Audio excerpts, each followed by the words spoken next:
ندیوں دریاؤں کے کنارے وہ بیٹھ جاتا تھا، لوگ اس کے ارد گرد بیٹھ جاتے تھے، وہ فلسفے کی تعلیم دیتا تھا، لوگوں کو تعلیم دینا شروع کر دی، اپنے ہم مذہب لوگوں کو، اپنے قوم والے لوگوں کو مذہب کی پابندی کی تاکید کرنا شروع کر دی۔ تو ایسے میں سقراط جو ہے یونان میں مشہور ہونے لگا۔ جب سقراط یونان میں مشہور ہونے لگا تو اس سے لوگ جلنے لگے، لوگ حاسد کرنے لگے، تو حاسدوں نے اس کے خلاف باتیں نکالنی شروع کی، اس کے خلاف ایک ہجو لکھی گئی، ایک نظم لکھی گئی، اس سے الزامات لگائے گئے۔ تو اس پہ الزامات یہ تھے کہ سقراط ہمارے نوجوانوں کے اخلاق بگاڑ رہا ہے، سقراط نوجوانوں کو منع کر رہا ہے، اپنے والدین کی اطاعت سے روک رہا ہے، سقراط نوجوانوں میں وطن کی مخالفت کے جذبات بڑھا رہا ہے۔ ان الزامات کے بعد سقراط پر ان الزامات کی بیس پہ مقدمہ ہوا اور عدالت نے اس کو موت کی سزا سنا دی۔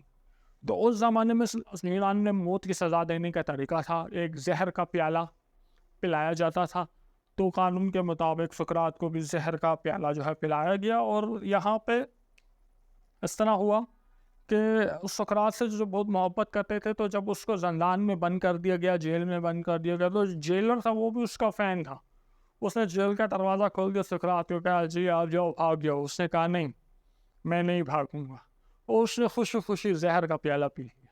جب وہ مر گیا پھر لوگوں کو احساس ہوا ہم نے ظلم کیا تھا، ہم نے اس کے ساتھ غلط کام کیا تھا، برا ہو گیا، تو آہستہ آہستہ یونان کے لوگوں کو افسوس ہونے لگا، اور سقراط جو ہے اس کا نام پھیلنے لگا، اس کی تعلیمات پھیلنے لگی۔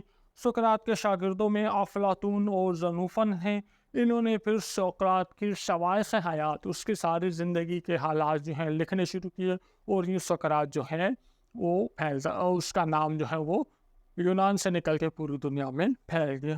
اس کے ایک اہم بات جو اس مضمون میں ہے وہ سقراط کی بد مزاج بیوی کا ذکر ہے، کہ سقراط نے شادی کی تھی اور اس کی بیوی جس طرح پاکستانی بیویاں ہوتی ہیں بالکل ویسی بیوی اس کو ملی تھی، بات بات پہ لڑنے والی، بات بات پہ نکتہ چینی کرنے والی، بحث کرنے والی۔ تو لیکن سقراط نے کیا کیا، سقراط نے اپنی بیوی کو نرم مزاج تھا، تو اس نے بیوی کے سارے ظلم، ساری زیادتیاں برداشت کر لی۔ تو دیکھیں ہر کامیاب مرد کے پیچھے ایک عورت کا ہاتھ ہوتا ہے، تو سقراط کی کامیابی کے پیچھے بھی اس کی بد مزاج بیوی تھی۔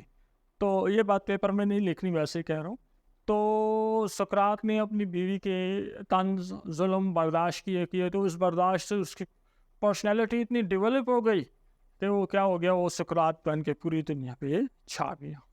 سقراط کی بد مزاج بیوی کے تذکرے کے بعد آخر میں اس سبق میں سقراط کی کچھ تعلیمات کا ذکر کیا گیا ہے، جس کے مطابق سقراط کی تعلیمات کیا تھیں۔ سقراط کی تعلیمات، پہلی جو تعلیم تھی جو تھی اپنے دوستوں کو تاکید کرتا تھا پابندی مذہب کی، کہ آپ اپنی مذہب کی پابندی کریں، مذہب نے جن کاموں کا حکم دیا وہ کریں، جن سے منع کیا وہ روکیں۔ سقراط وقت کی قدر کرتا تھا، اور وہ وقت ضائع کرنے کے بہت خلاف تھا۔ وہ کہتا تھا آج کا دن اس لیے ضائع کر دیں اس امید میں کہ میرا کل کا دن اچھا ہوگا، تو یہ بہت غلط بات ہے، آپ نے آج کے دن کو بھی یوز کرنا ہے، استعمال کرنا ہے۔ سقراط حصول علم کے لیے کسی عمر کا قائل نہیں تھا، جو کہتے ہیں نا وہ چھوٹے بچے ہیں بس یہ علم حاصل کرنے کی عمر ہے، بعد میں نہیں۔ سقراط کہتا تھا نہیں، ہر عمر کا بندہ، بچہ ہو، جوان ہو، بوڑھا ہو، سب جو ہیں وہ حصول علم کریں، علم حاصل کریں۔ اس کے علاوہ سقراط جو جاہل لوگ تھے ان کو واجب الرحم سمجھتا تھا، وہ لوگ جس کا کوئی استاد نہیں ہوتا تھا، تو ایسے لوگوں کو وہ بہت ہمدردی کرتا تھا، یار اس کا تو کوئی استاد نہیں ہے، یہ جاہل ہے، تشدد کی باتیں کرتا ہے، تو سقراط سمجھتا تھا کہ یہ رحم کرنے کے قابل ہے۔ سقراط کہتا تھا کہ دشمن کے ساتھ بھی اچھا برتاؤ کرنا چاہیے، اور سقراط اپنے ضمیر کی پیروی کی تعلیمات دیتا تھا، یعنی آپ کوئی کام کر رہے ہیں تو آپ دیکھیں آپ کے اندر سے کیا آواز آ رہی ہے، آپ کو اندر سے آواز آ رہی ہے کہ نہیں یہ کام مت کرو، یہ ظلم ہے، تو آپ کو وہ کام نہیں کرنا چاہیے۔ تو یہ سارا ہمارا سقراط سبق کا خلاصہ تھا۔ انشاءاللہ میں لکھا ہوا خلاصہ جو ہے وہ بھی آپ کو آگے دکھا دوں گا، لیکن ان پوائنٹس کو آپ اگر سمجھ گئے ہیں تو یہ سبق آپ کو اچھی طرح سمجھ آ گیا۔ اب اگر آپ سبق پڑھ لیں تو آپ کو اندازہ ہوگا کہ آپ پوائنٹس جو ہیں آپ کے ذہن میں بیٹھ چکے ہیں۔ اب ہم اگلے حصے کی طرف جاتے ہیں۔ سب سے پہلے ہم کچھ معروضی سوالات آپ کے ساتھ ڈسکس کریں گے کہ ایم سی کیو جو بورڈ کے پیپر میں آ جاتے ہیں 4 آپشن ہوتے ہیں، تو میں 4 آپشن تو نہیں دوں گا، میں سوال اور جو ممکنہ سوال اور اس کا جواب ہے وہ آپ کو بتا دوں گا، تو ہو سکتا ہے بورڈ کے پیپر میں آپ کو تھوڑے سے ہیلپ جو ہے اس سے مل جائے، اور اس کے بعد مشق میں جو سوالات ہیں اس کو ہم سالو کریں گے۔